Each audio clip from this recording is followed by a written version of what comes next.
So I got on a Ramones kick lately. I'm still on a Ramones kick.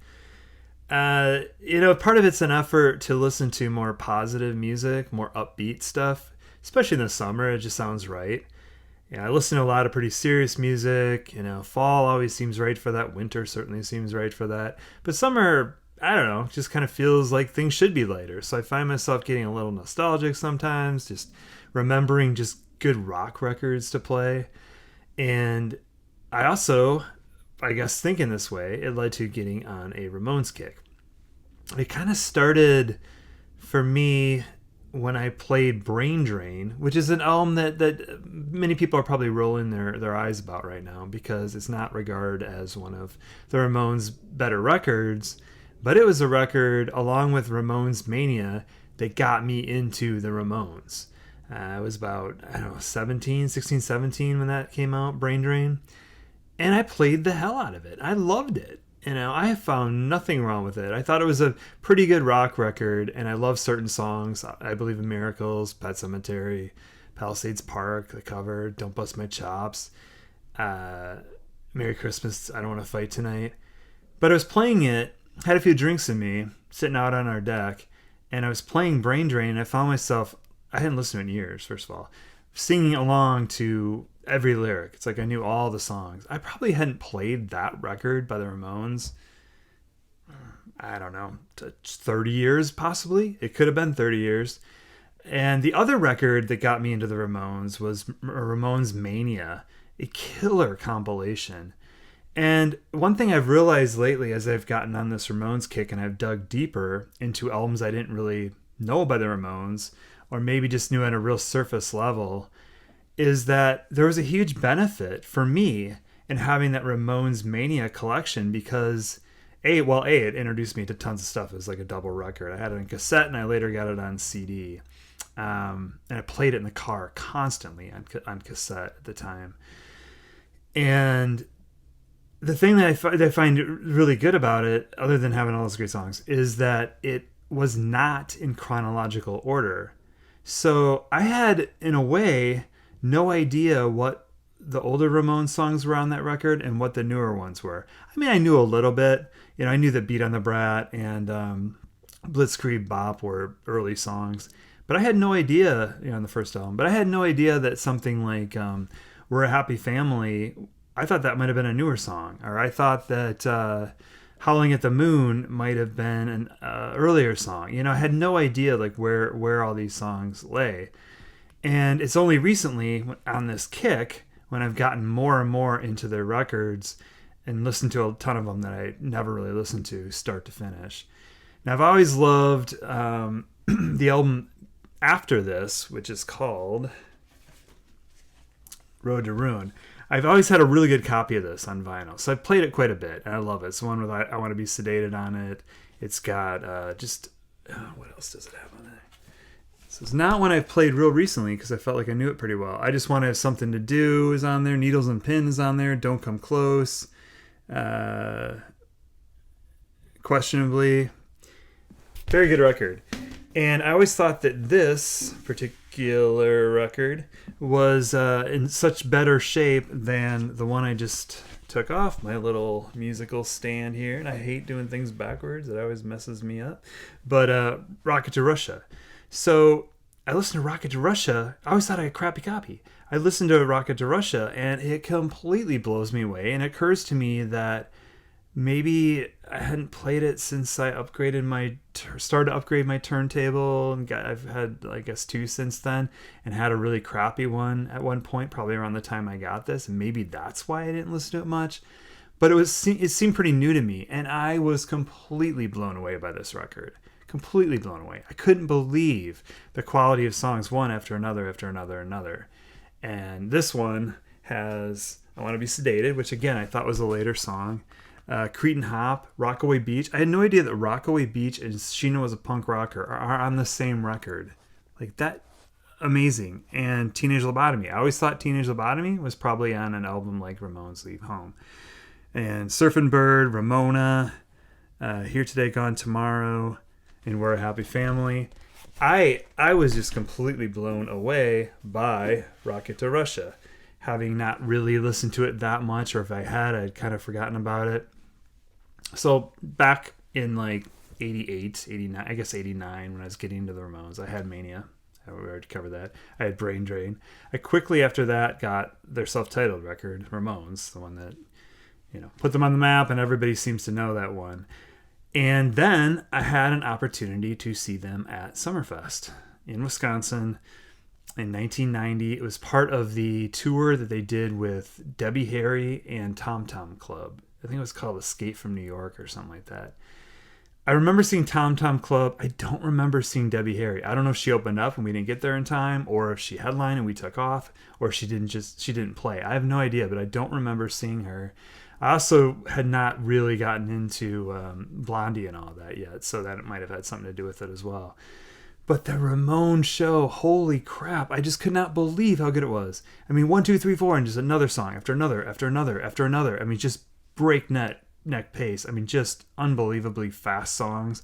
But you also heard the hooks, and it was just such a treat to see them, see this legendary band as I'm just getting into them.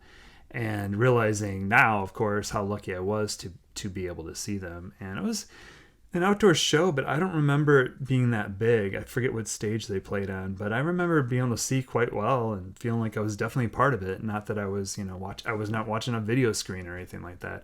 The other thing that was kind of cool about it is here we are, like, I think I was 18 at the time. My friend was 17. And these two older guys, probably in the mid-20s, which seems a lot older when you're that age, they ended up buying us a bunch of beer. I don't even know if we even paid them. They're just like, we know what it's like to be underage. We'll hook you up.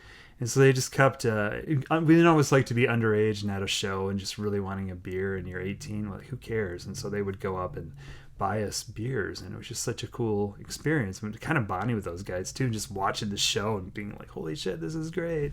Like, you guys want another beer? I'm like, yeah. So anyway, that was a really fun show, and like I said, I'm so glad I get to see the Ramones. But all of this has got me really thinking about the Ramones, right? And the thing that I keep coming back to is I cannot believe what a pop band they are.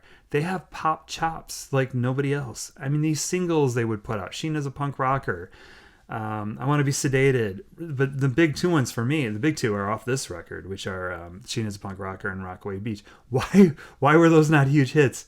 I mean, I know Rockaway Beach, I guess they screwed up and they put it out in winter instead of summer.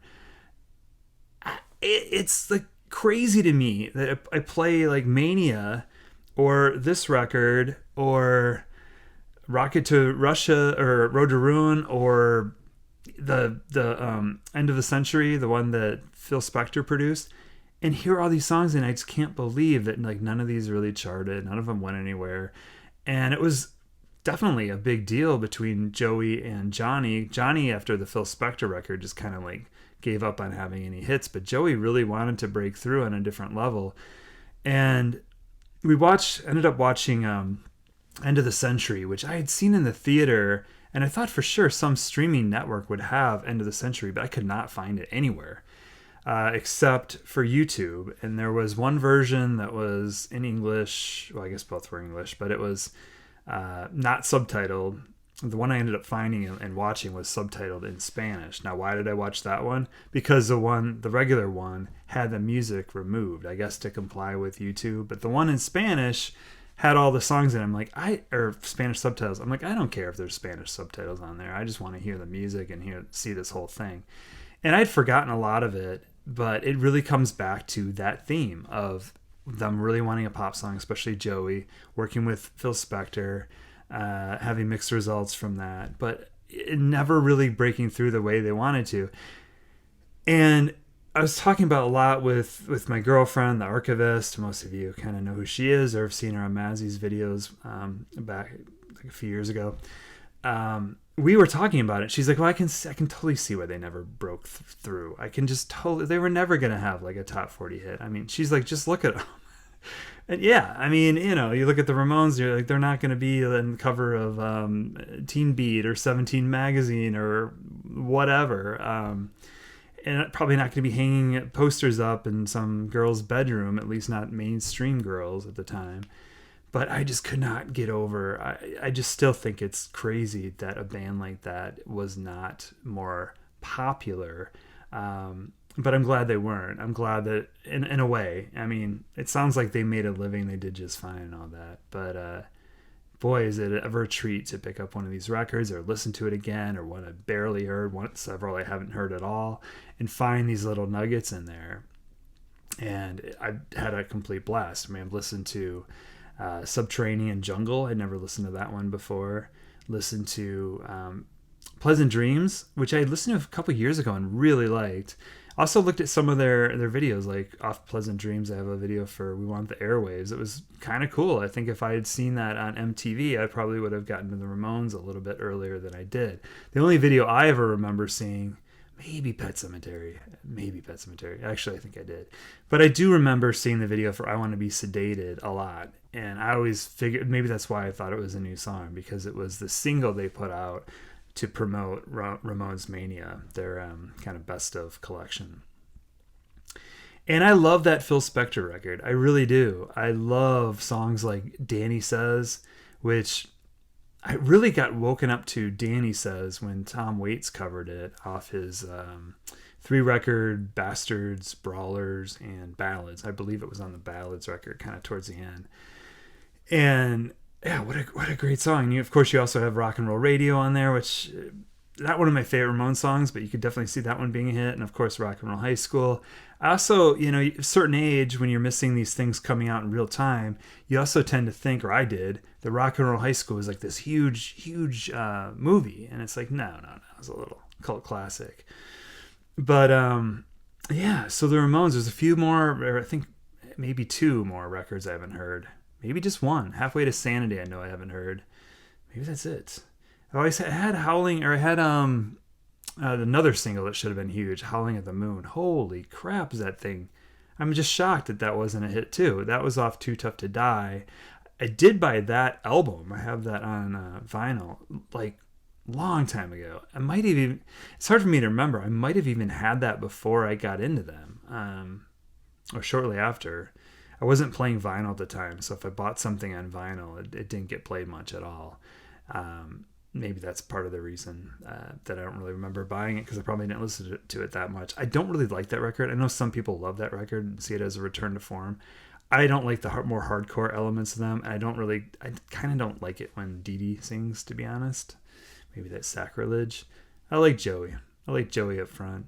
I love Dee Dee as a songwriter, though. Holy crap, that guy could write a song. So could Joey. I mean, so could Johnny. All of them could, really. But Dee Dee Ramone tended to write the most, or collaborate the most with Joey, write a song by himself, or sometimes write a song with Johnny, like on Too Tough to Die. It's kind of like the Johnny Ramone, Dee Dee Ramone show. And there's certainly, like I said, Howling at the Moon should have been a hit. I cannot believe that was not a hit. The video is horrible, though, so that might have had something to do with it. Also, Bonzo Goes to Bitburg, or My Brain is Hanging Upside Down. Political song, so damn poppy. Kind of shocked that wasn't like a hit, too. I don't know. I mean, Bonzo Goes to Bitburg, you wouldn't immediately, I don't know if the public, top 40 listeners would have immediately thought that song's about Reagan. But all of this is just to say I'm just digging the shit out of the Ramones these days. And I love that they have a rich catalog. I love that it's pretty, there's still a mystery to things for me, because I have not overplayed these records, and there are new records to yet be discovered. I'm looking at you, Halfway to Sanity. I also think it's interesting, like these conversations I've had about the Ramones, like Joey always wanted to hit. I get the idea. I mean, they blame the Sex Pistols for like ruining the image of punk rock as more of a violent safety pin thing, ripping your hair out, around the time of this record. This record came out the same month as Nevermind the Bollocks. This is their 3rd record, so I always find that interesting too, when people think that the UK invented punk. It's interesting to look at the Ramones through this lens now, 2024. Of course they're legends. They sell more merchandise, Ramones shirts, than they probably ever did, all the records combined. They get a lot of respect. They started punk. Most people don't disagree with that. I'm sure some of these comments that you guys will have, some of you will disagree with that. I mean, you could almost say that the Stooges did too, but they definitely, I think the Ramones invented it, and they played a show in the UK that just, I guess, who's who of future punk bands was there. But did they feel appreciated in their time? You know, they're still touring around in a van. I don't know if they had a bus until like way later. Um, that's an interesting thing to think about. And then I think about my own experience with the Ramones. I saw them live in 1990, as I was talking about. Got into them with Brain Drain. Bought Mondo Bizarro when I was in college in 1992 when it came out, and it didn't do a thing for me. I thought it was almost an embarrassing record. I didn't like it.